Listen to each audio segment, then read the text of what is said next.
ऐसे पौराणिक, ऐतिहासिक दृष्टि से अत्यंत महत्वपूर्ण इस जनपद में आना किसी सौभाग्य से कम नहीं। और जब आए हैं तो शारदीय नवरात्रि और विजयादशमी का उपहार देकर के भी जाएं, यह अत्यंत महत्वपूर्ण है।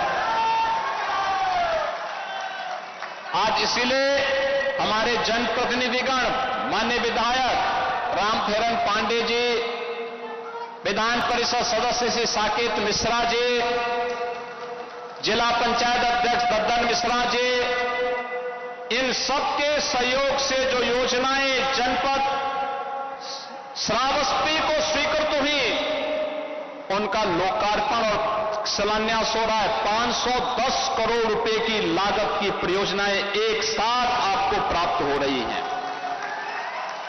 और जब आए हैं भगवान वाल्मीकि का पावन आश्रम है, 7 अक्टूबर को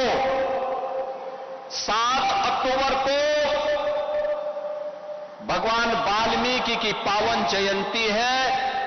इस अवसर पर उन्हीं के आश्रम में हम घोषणा कर रहे हैं कि 7 अक्टूबर को हम प्रदेश में छुट्टी का दिवस रखेंगे और हर देव मंदिर में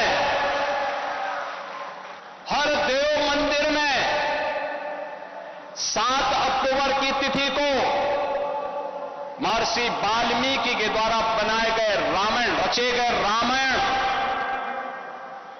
का अखंड पाठ का भी कार्यक्रम होगा, जिसको प्रदेश का पर्यटन और संस्कृति विभाग आयोजित करवाएगा। आपने देखा होगा 500 वर्षों का इंतजार समाप्त करके अयोध्या में भगवान राम का भव्य मंदिर का निर्माण हो गया। लोगों को गलतफहमी थी कि कैसे होगा।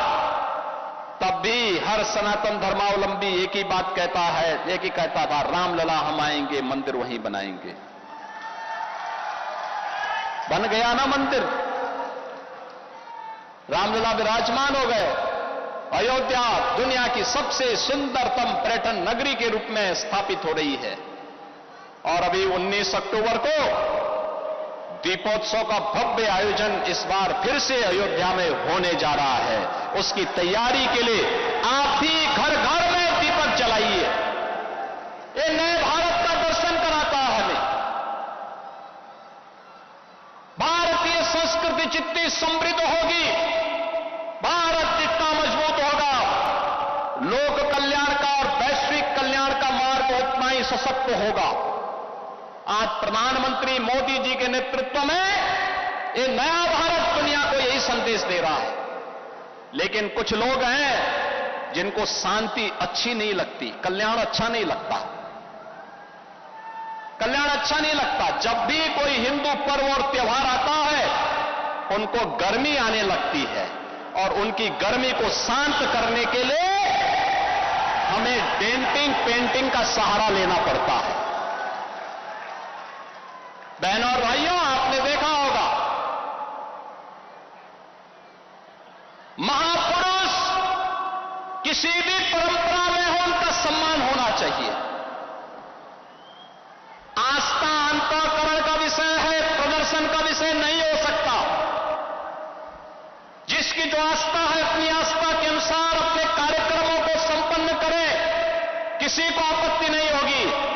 लेकिन आस्था के नाम पर तोड़-फोड़ करोगे, आस्था के नाम पर आगजनी करोगे, आस्था के नाम पर राह चलते हुए नागरिकों पर हमला करोगे, बेटियों का जीना हराम करोगे और व्यापारियों के प्रतिष्ठानों पे आगजनी करोगे, पुलिस पर हमला करोगे, तो छेड़ोगे तो फिर छोड़ेंगे भी नहीं, और एक बार छोड़ेंगे नहीं तो फिर छूटोगे भी कभी नहीं।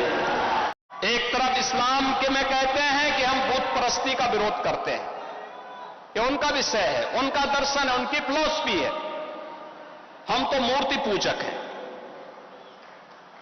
पूजक हैं, भगवान की उपासना करते हैं। साकार ब्रह्म का भी और निराकार ब्रह्म की भी उपासना सनातन धर्म की इसकी इजाजत देता हमें।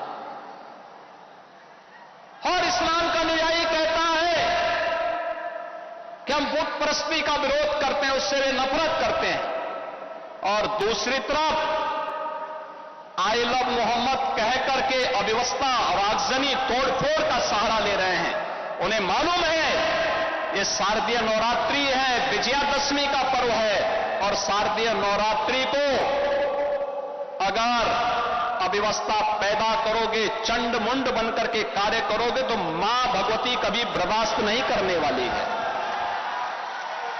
मां भगवती तो ऐसे चंड और मुंडों को रोकने का ही कार्य करती है। इसीलिए सभी सनातन धर्मावलंबी मां भगवती दुर्गा की पूजा इसीलिए करती है जिससे शक्ति अर्जित कर सके। आपका उपासना आपका विषय, अंतःकरण का विषय होना चाहिए, चौराहे पर प्रदर्शन करने का विषय नहीं होना चाहिए। और इसीलिए हम लोगों ने कहा कि धर्मस्थलों पर माइक बंद होने चाहिए, अपने परमिशंस में आप बजाइए, दूसरों का जीना हराम बंद करिए। और ये प्रतिबंध उत्तर प्रदेश में यथावत रहेगा, यथावत रहेगा। बहनों और भाइयों, अराजकता स्वीकार्य नहीं, कतई स्वीकार्य नहीं। हम सम्मान सबको देंगे, सुरक्षा सबको देंगे, लेकिन अगर किसी ने सुरक्षा के साथ खिलवाड़ करने का दुस्साहस किया, निर्दोष नागरिकों पर हमला किया, बेटी की सुरक्षा और व्यापारी के प्रतिष्ठानों में आगजनी करने का दुस्साहस किया, तो उसको ही नहीं, उसकी कई पीढ़ियों के सामने ऐसी कार्रवाई करेंगे कि उनके लिए एक नजीर बन जाएगा। ये जानते हैं कि पर्व और त्योहार उत्साह और उमंग का समय होता है। हर हिंदू परिवार जुड़ता है, साल भर की अपनी पूंजी को इस उत्साह के साथ समाज के साथ मिल बांट करके अपनी खुशी को मनाता है। कोई हिंदू, कोई सनातन धर्मावलंबी भेदभाव नहीं करता किसी के साथ, कोई भी उसके साथ मिलकर के पर्व और त्योहार मना सकता है, कोई दिक्कत नहीं। लेकिन पर्व और त्योहारों में व्यवधान, पर्व और त्योहारों के समय माहौल खराब करना, ये स्वीकार्य नहीं। और मैं फिर कहूंगा कि अगर किसी ने सड़कों पर प्रदर्शन करके उपद्रव करने का दुस्साहस किया, और मैं ये भी कहूंगा उनको चेतावनी दे रहा हूं उन लोगों को जो कायरों की तरह, बुज़दिलों की तरह बच्चों और महिलाओं को आगे करने का काम कर रहे हैं। याद रखना, इसकी भारी कीमत चुकानी पड़ेगी उनको, अगर उन्होंने किसी भी पर्व और त्योहार में व्यवधान डालने का काम किया तो। एक और एक डबल इंजन की सरकार विकास करा रही है।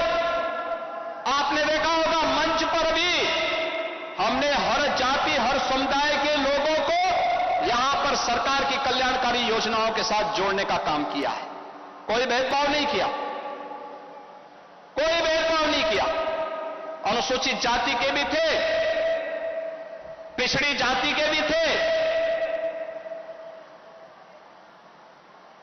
ब्राह्मण भी थे। हर एक को सुविधा मिलनी चाहिए, सम्मान मिलना चाहिए, संरक्षण मिलना चाहिए। अगर गरीब है तो सरकार का संसाधन का पूरा लाभ उसको प्राप्त होना चाहिए। और मुस्लिम भी थे, कोई भेदभाव तो नहीं किया। सबका साथ और सबके विकास के साथ सरकार कार्य कर रही है। सड़क बन रही है, श्रावस्ती में एयरपोर्ट बन रहा है। अब याद करिए, इतना बड़ा एयरपोर्ट, आने वाले समय में बड़े बड़े जहाज श्रावस्ती में उतरेंगे तो देश और दुनिया का टूरिस्ट यहां पे आएगा, विकास श्रावस्ती का होगा। लेकिन कुछ लोगों को विकास अच्छा नहीं लगता, कुछ लोगों को विकास अच्छा नहीं लगता।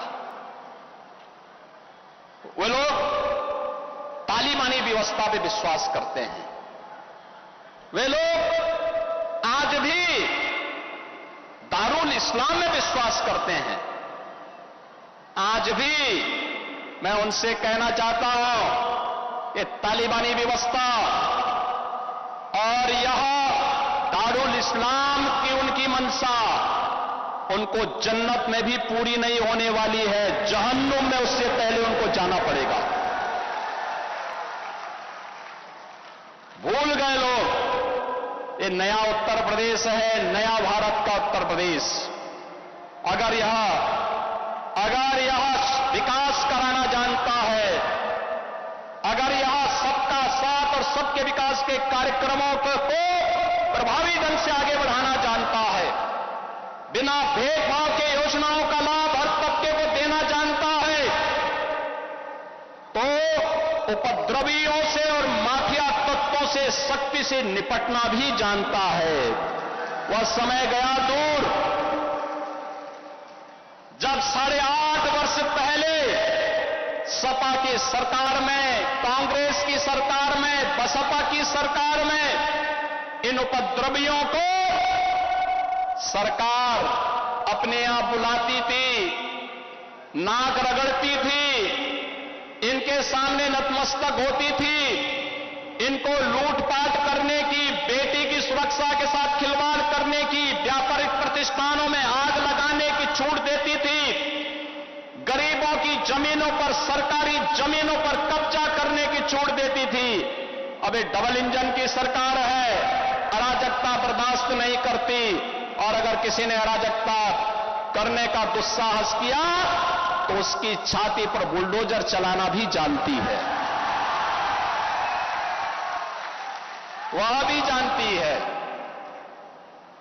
और इसीलिए बहनों और भाइयों, विकास की इस योजना के साथ हमें बढ़ना होगा। बहनों और भाइयों, अभी मैं आया हूं यहां से केसरगंज के उन क्षेत्रों से जहां पर भेड़िया का आतंक है, और मैंने कहा है जिन लोगों के पास मकान नहीं होगा, सर्वे का काम लगभग पूरा हो रहा है, उन सबको एक एक आवास उपलब्ध करवाएंगे। श्रावस्ती के भी, बहराइच के भी, बलरामपुर के भी, गोंडा के भी, जो भी ऐसे लोग होंगे सबके घर में सबको उपलब्ध करवाएंगे।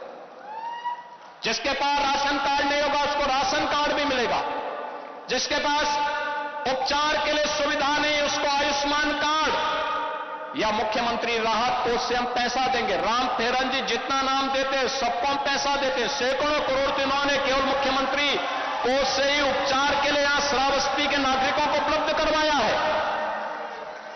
श्रावस्ती से हमने फ्लाइट चलाई थी तो राम फेरन जी ने यहां से तमाम कार्यकर्ताओं को उस यात्रा में अपने साथ सहभागी बना करके वायु दर्शन भी कराया था, कैसे हवा में उड़ा जाता है, यह भी देखने को हमने देखा है। और इसलिए बहनों और भाइयों, आप चिंता मत करिए, ये डबल इंजन की सरकार विरासत का सम्मान भी करेगी, विकास भी कराएगी, आपका सुरक्षा भी करने के लिए प्रतिबद्ध है, आपके सम्मान के लिए, आने वाली पीढ़ी के लिए विकसित उत्तर प्रदेश के एक नए अभियान के साथ आगे बढ़ी है। विकसित उत्तर प्रदेश आने वाली पीढ़ी के अगले 22 वर्ष के अंदर कैसा उत्तर प्रदेश हमें चाहिए, उस उत्तर प्रदेश के लिए। और मैं आप सबसे कहूंगा, हमने 12 सेक्टर तय किए हैं, शिक्षा, स्वास्थ्य, कृषि और जल संसाधन, रोजगार और स्किल मिशन, इंफ्रास्ट्रक्चर, इन्वेस्टमेंट, शहरीकरण, पर्यटन, इमर्जिंग टेक्नोलॉजी, इन सभी 12 सेक्टर को लेकर के हम लोगों ने इस अभियान को आगे बढ़ाया है। इससे संबंधित साहित्य हर ग्राम पंचायत को उपलब्ध करवाया है। कल मैंने ग्राम प्रधानों के साथ संवाद किया था, बहराइच के भी एक ग्राम प्रधान से मैंने, श्रावस्ती के भी एक ग्राम प्रधान जी के साथ मैंने संवाद किया था। और बहनों और भाइयों, मुझे अच्छा लगा, बहुत अच्छी बात उन्होंने कही। विकास की एक सकारात्मक सोच के साथ हमारी ग्राम पंचायतें आगे बढ़ रही हैं। मेरा मानना है ग्राम पंचायत आत्मनिर्भर होगी, नगर पंचायत आत्मनिर्भर होगी, तो उत्तर प्रदेश को कोई आत्मनिर्भर होने से रोक नहीं सकता। और उत्तर प्रदेश आत्मनिर्भर होगा तो विकसित भी होगा। और उस लक्ष्य को प्राप्त करने के लिए आप सब भी समर्थ उत्तर प्रदेश पोर्टल पर क्यूआर कोड को स्कैन करते हुए अपने सुझाव भेज सकते हैं।